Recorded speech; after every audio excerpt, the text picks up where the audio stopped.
Hi friend, my name is Marcus Lapp. I'm the founder here at SpeakYourMindMethod.com. I'm also a former stutterer and a speech mentor. So let's get started with today's video by looking at a little fun fact from the world of neuroscience. When you are thirsty and you drink a glass of water, what happens is your thirst immediately goes away.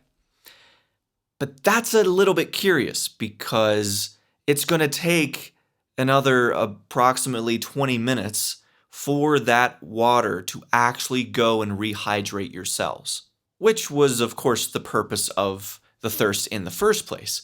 But even though it'll take 20 minutes to do it, your thirst still goes away immediately.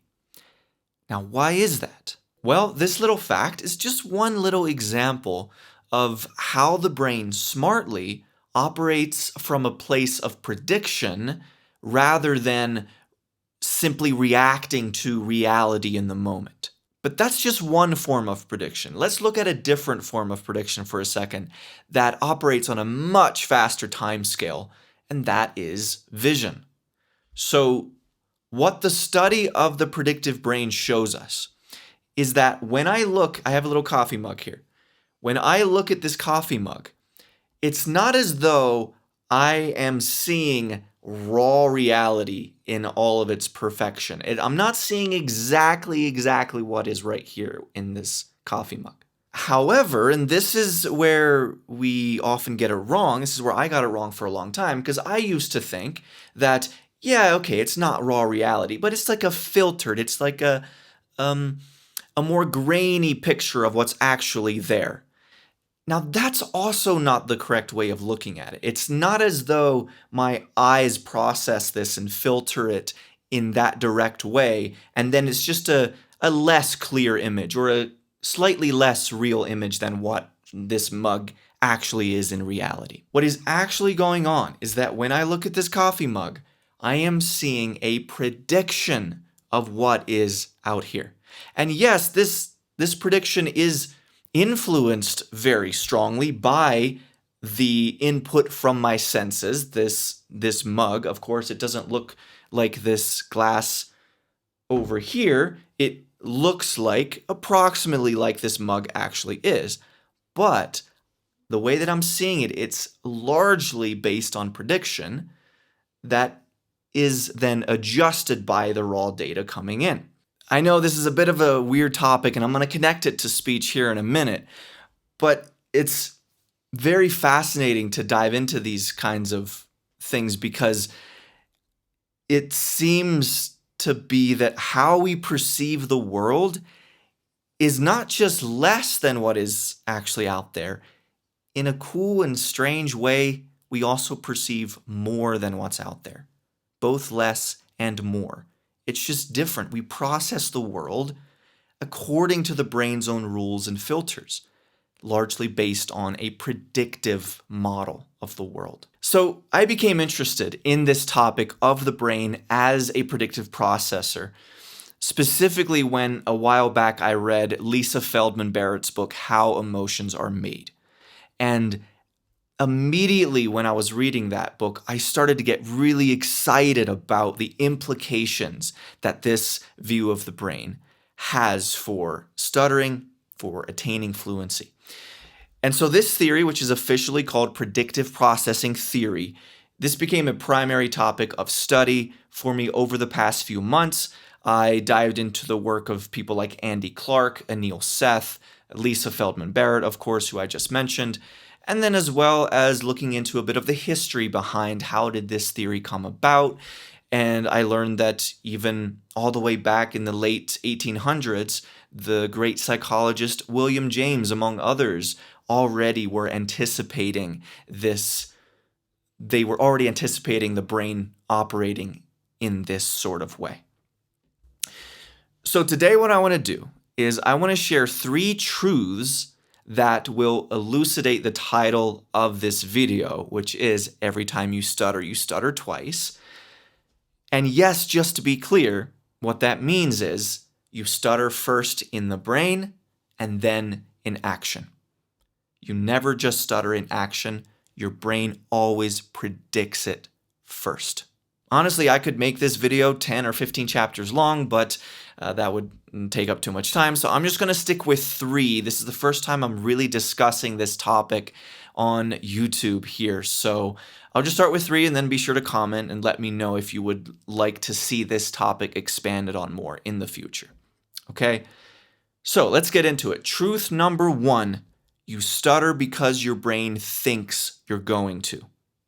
When you walk into work in the morning and say hi to your coworkers, when you go to school and you talk with your friends, or when you answer a phone call, how you speak in any given situation throughout your day is never a random act.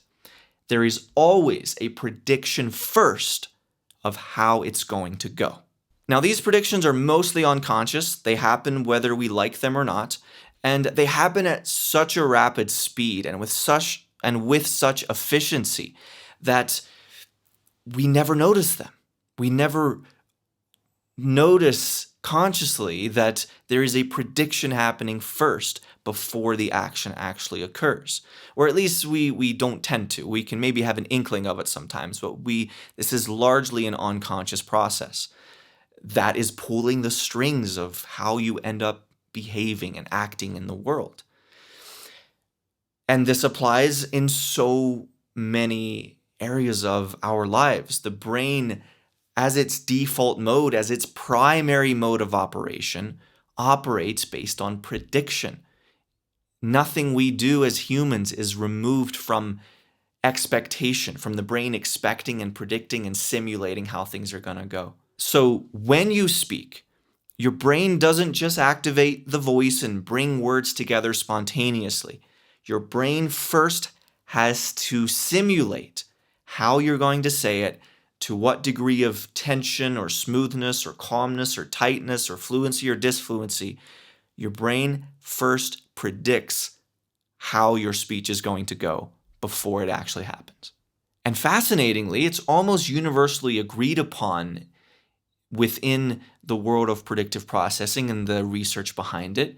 It's almost completely agreed upon that this predictive model of the brain is not just that these predictions influence actions, but rather the predictions are actually the cause of the actions themselves. And that's an interesting thought. Now, let's try a quick experiment. Imagine yourself in a line at a super busy Starbucks at an airport. So don't go for long, but just close your eyes for a moment. We'll do this together. We're going to close our eyes for a moment, and we are going to try to imagine being in a busy airport in a long line at Starbucks, and we're stepping up to order coffee, and we are going to imagine, you and me both, that we are going to stutter. Okay, let's just imagine, what would that feel? Let's visualize what that might feel like. Okay? That wasn't so hard, right? Now here's the thing. If I asked a non-stutterer to do what you just did, and I imagine that was relatively easy for you to imagine stuttering in that situation, right? But if I asked a non-stutterer to do that, they would very likely run into some difficulties with imagining that scenario, imagining it clearly with that disfluent, stuttered way of speaking. Because their brain doesn't have enough memories of stuttering to pull from to make that prediction or that imagination, that visualization clear. Now, let's try this again. This time, same setting, loud airport Starbucks. You're in line, you're about to order your coffee. Close your eyes again, but this time imagine yourself speaking super smoothly, super calmly, and fluently. So let's do that. You may have found that to be easy, but you also may have found it to be challenging. And if you found it difficult to imagine yourself speaking fluently in that context, then it should be no surprise that we find it difficult to speak fluently in the same situation in real life. I'm showing you this because I would suggest that Our imagination, your ability to do what you just did, that visualization of stuttering or speaking fluently in a Starbucks at an airport, that kind of imagination is the best access we have to consciously observing the brain's predictions. Okay? Imagination is not just imaginary. Imagination, generally speaking, is very reflective of what you can actually do, or you could also say imagination is very reflective of what is actually likely to happen in that particular context that you're imagining. If you don't believe me, if you don't believe this about imagination, try to imagine writing your name with your non-dominant hand, just imagining it, and see how easy that is. So, once again, apply it to speech. You never ever stutter just once. For every stutter or for every block, there is always the prediction that happens first. And just to be clear, this prediction, it's fluid and it's always moving and it's always adapting. Okay, so it's not as if your brain locks in a full prediction if you're standing in line at Starbucks. It's not as if your brain creates the full prediction of how the entire order is going to go. Rather, it creates a gist of a prediction as you're approaching it, and then right when you start to speak, the prediction, you could say, collapses into exactly then that precise prediction for the first couple words or so, and then the prediction, it just runs slightly ahead of your actions, and there are things you can do, things that other people might do with how they talk to you, how much they smile or their tone of voice, and the vibe that is created socially that can shift this prediction in any number of ways. Okay, so that's important to know. It's not as if the brain predicts a way out ahead and then you're just stuck on that. It's always shifting and adapting as you go. So I already hinted at memory playing a factor here. And so now let's just go ahead and do a deeper zoom into what exactly is going on there, which is truth number 2 here. You don't have a stuttering problem, you have a memory problem. So as we've already established, a stutter originates as a prediction inside the brain. So naturally, the next question is, where does that prediction get its information from? It's a simple answer. Years and years of contextual memory. I said contextual on purpose here.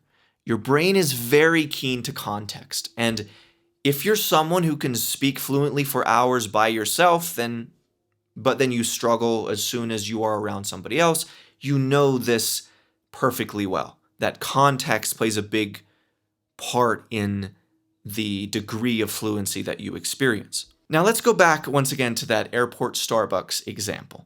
And let's say that when you stepped up to order, that you stuttered a bit. Now, why? What was the reason for your brain predicting in that moment that you would stutter? Well, of course, as we just mentioned, contextual memory. So what happened? Well, your brain basically first asked the question, okay, what's the gist of the situation? How do we normally speak in this kind of situation, around this kind of energy, with these kinds of people, in this kind of environment? And then it glanced back at your memories and told your memory bank to be like, hey, give me information on how we usually talk in a situation like this. Your little memory minions came back and said, okay, this is how we talk. You should talk a bit choppy with a bit of a stutter going on. So then, okay, cool, we'll predict that. And the brain just tends to respond automatically to the memories of the past. And it's a very efficient way to operate, generally speaking. But of course, as with anything, this kind of efficient, automatic way of operating has a dark side to it. It has a downside, and one of those downsides that we experience comes out in stuttering. And it's kind of a gut punch to think about the fact that the reason we keep stuttering is because the brain is conserving energy and being very efficient. It's a bit of a strange thing, right? But it is what is actually happening. So then this begs the question: how do I make it so that the information that is feeding these speech predictions are of a smooth and fluent nature? Well, let's get into that for truth number 3 here, which is tools exist to help change the quality of your speech memories. One of the things that becomes very evident quite early on with the clients I work with is a realization of something along the lines of, we are not working within a controlled lab experiment. Meaning, you and I don't have the luxury of just dropping everything, going into some controlled environment and rewiring our brains, and then coming out a couple months later as new human beings. I'm not suggesting that that would work anyway, but you get my point, right?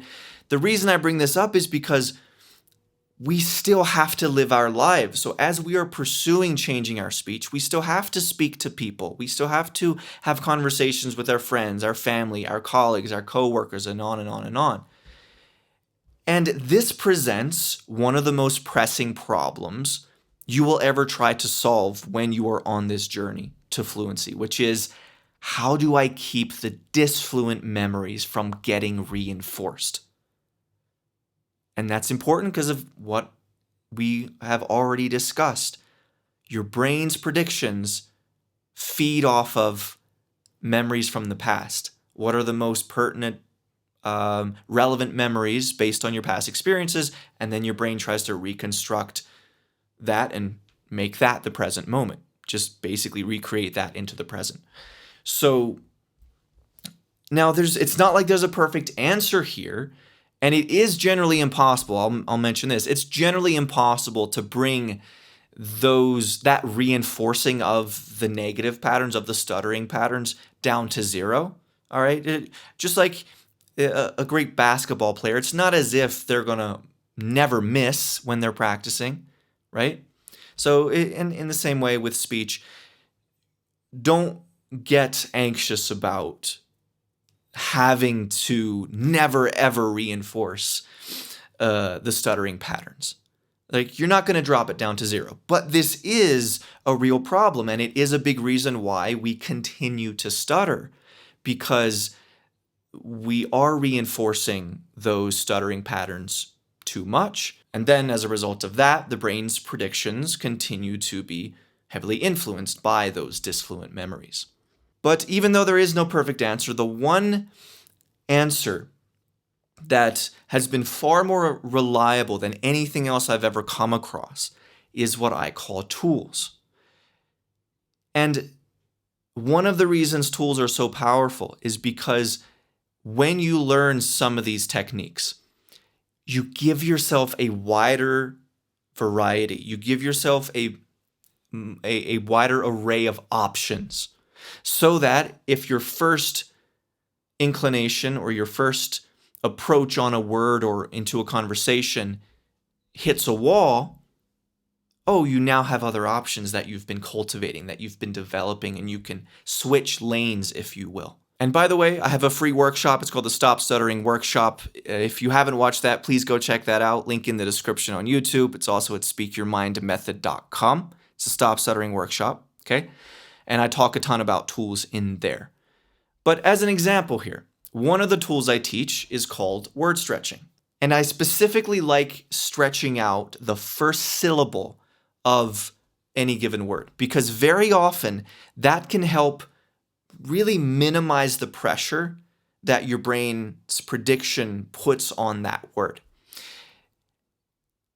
And by doing so, it actually gives your brain the opportunity to create a new prediction, because now you are, instead of predicting the word syllable, you can now predict the word se, basically to get it started. So I've now removed the syllable, that kind of thing, and I said, okay, I'm going to stretch out the first syllable, and I'll go syllable.